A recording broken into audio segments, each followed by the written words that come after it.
Place 10 goes to the game Mutant Year Zero Road to Eden, which is an exceptional take on the tactical RPG, and the addition of a stealth system certainly sets it apart from the crowd. Both genres blend together in a way that's satisfying, challenging and well-designed, while an engaging and well-written narrative drives the player forward. Quite difficult turn-based strategy battles in a densely narrated and graphically great-looking post-apocalypse with fascinating animal heroes. The difficulty might be an issue for those new to the genre, but for those familiar in turn-based tactics, this is an absolute must-buy. With its interesting world and characters and excellent gameplay mechanics which advance the genre with the introduction of stealth and seamless exploration, Mutant Year Zero Road to Eden is one of the best turn-based tactical games released.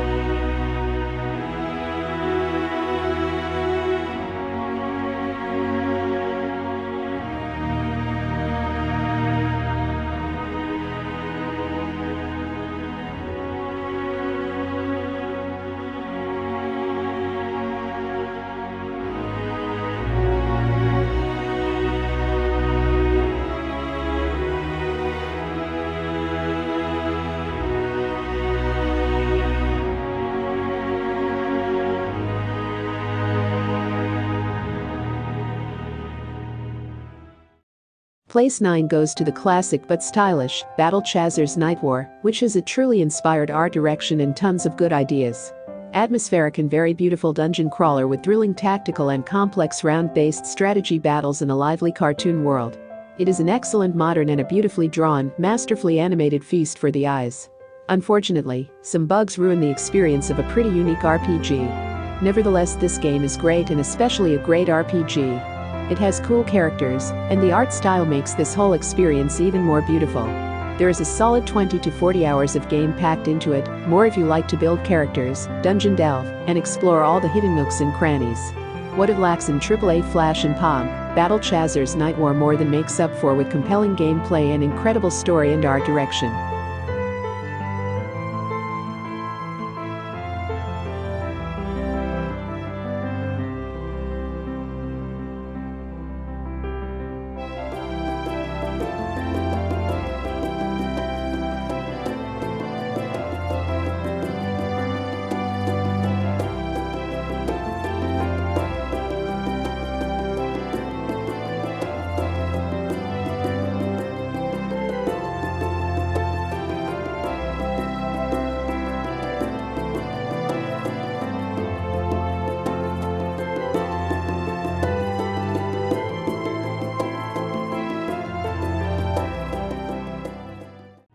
Place 8 goes to the Darkest Dungeon.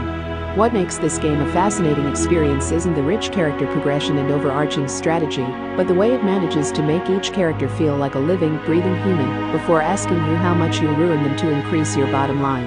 There's pockets of subtext that I continually filled with my own moral struggle.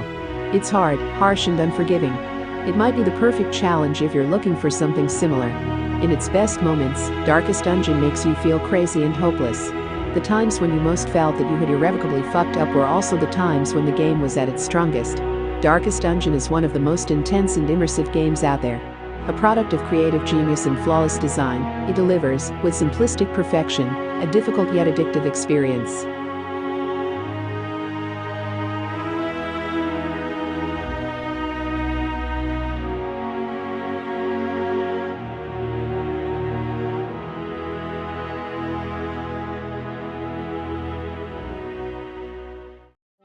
Place 7 goes to Disgaea 5, which is a fantastic release that plays quite smoothly and has a tremendous amount of depth and playability to offer.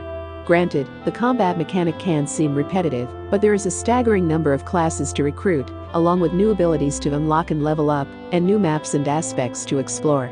This is far and away the best entry into the Disgaea series. It heavily rewards knowledge of its systems, but without that knowledge it can feel a little too grindy. Thankfully less so than other games in the series, but it's there.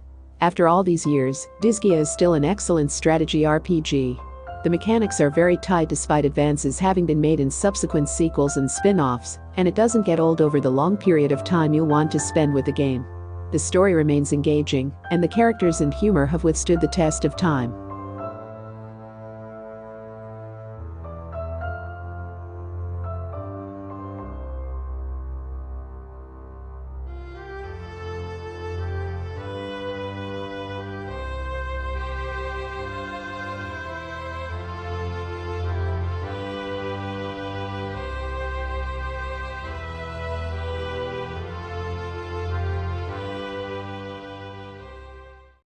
Place 6 goes to the banner Saga 2, which is on par with its predecessor. This means it's a stunningly beautiful and uber entertaining RPG and adventure experience. Artistic values are through the roof, likewise the game mechanics that are perfectly crafted to offer interesting choices and great tactical entertainment. The combination of gameplay, character building, strategy, and narrative highlights in telling stories is what shines in the banner Saga 2. The second chapter of the saga is full of pain, grief, anxiety, courage and heroism. Let's sit by the fire and sing again songs about heroic deeds, forgotten gods and the loved ones who were lost along the way. The banner Saga 2 is all about feelings. Place 5 goes to Pillars of Eternity 2 Deadfire, which is as close to the perfect RPG as one can get. The fantastic setting, grand story, exceptional writing and voice acting, engaging combat all coalesce into an exemplar of its kind. This is the game that sets the bar. This is the game that needs to be aspired to. It is a role-playing masterpiece that improves and dares a lot compared to Part 1, without losing the old-school charm. The original Pillars of Eternity is a tough act to follow, but Obsidian has knocked it out of the park once again.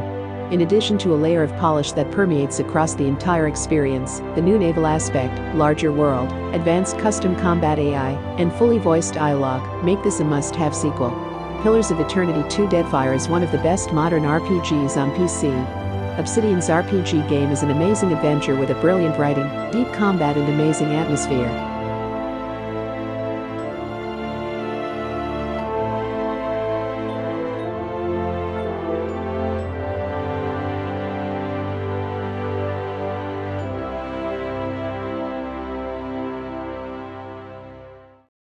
Place 4 goes to Into the Breach, which is one of the best strategy games on the market, bringing a unique sense of fun to the genre.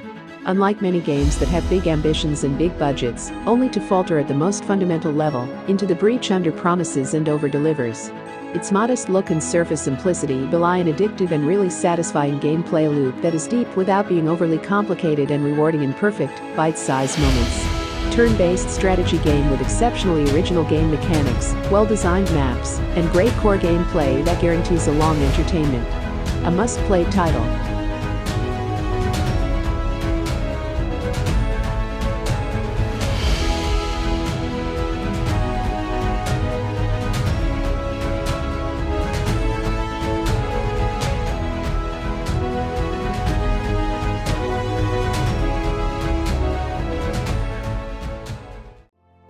Place 3 goes to Slay the Spire, which blends roguelike and deck building to offer an experience that is accessible, challenging and fun as hell from the very beginning. One of the best indie games. More than any other deck builder game available, this is the one, this is the must-play, which may very well break the players who have otherwise bounced off of all the rest. Slay the Spire is one of the most satisfying games. Laying down a series of cards and watching as they wreak havoc on enemies will make you feel like a strategic mastermind, and that this could be done without spending hundreds of hours building a deck is refreshing. There are few greater thrills than discovering a new powerful combo in Slay the Spire. An intricate and highly replayable game that shines across both of its genres, the developer combines a simple premise with near flawless mechanical execution. Where the game needs to exceed, it does so by multiple degrees, more than enough to outweigh the minor quibbles it garners after hours of play. Any opportunity to even try the game should be greeted with enthusiastic expediency.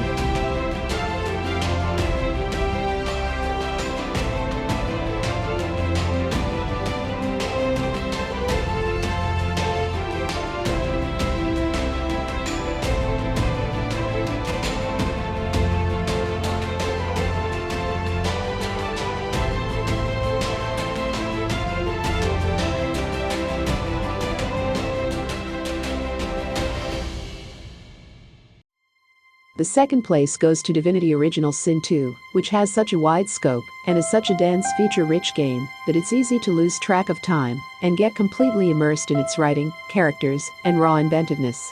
There's a never-ending draw to see one more quest to completion, to try out one new ability or tactic in one more encounter, or to explore just one more location. Divinity Original Sin 2 will relentlessly test your own creativity, demand your attention, prove your abilities, force you to question your own decisions, and overall keep giving reasons to continue playing and never lets go. From a great story to a difficult fight, from a beautifully created world to an excellent multiplayer, Divinity Original Sin 2 is a unique game offering an unforgettable experience. It offers a campaign with memorable characters, interesting role-playing options, and excellent systemic combat. The environments are beautiful and the soundtrack is solid. That alone would put it at the top of the heap, but then Larian added offline and online co-op, a PvP arena mode, and Game Master mode, the greatest throwback to the Dungeons & Dragons pen and paper games that underpin the entire genre. I might have small issues here and there, but Divinity Original Sin 2 is one of the best in a strong year for gaming. No game has captured the nuance of pen and paper RPG, quite like Divinity Original Sin 2.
The first place goes to XCOM 2 War of the Choosen, which is the very definition of an expansion pack properly delivered.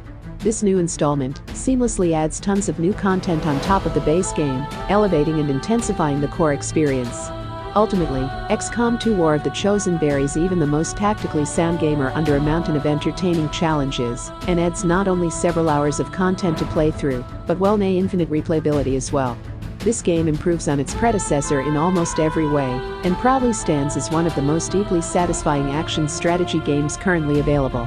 With an unnerving sense of persistent tension and procedurally generated maps that extend the value of every map, XCOM 2 survives the hype train with just a grace. This game has once again proven itself to be the strategy king. It is quite simple. The game is brilliant. It looks gorgeous, it plays very well, and it is one hell of a challenge. With a focus on variety and replayability, this sequel has an answer to most of the complaints about the first XCOM Enemy Unknown, and aside from some mostly cosmetic bugs, it comes together brilliantly. Thanks to a new spin on the same great tactical combat, plus unpredictable maps and randomized objectives and loot, XCOM 2 is an amazing game you will easily put hundreds of hours into. This is the one and only game if you are a fan of turn-based tactical combat. There is nothing comparable in complexity, challenge, depth, quality, storyline, atmosphere, customization, and so many more aspects. Place number 1 goes to XCOM 2 War of the Choosen, which makes everything better and exceeds expectations, and spawns new hope in future sequels.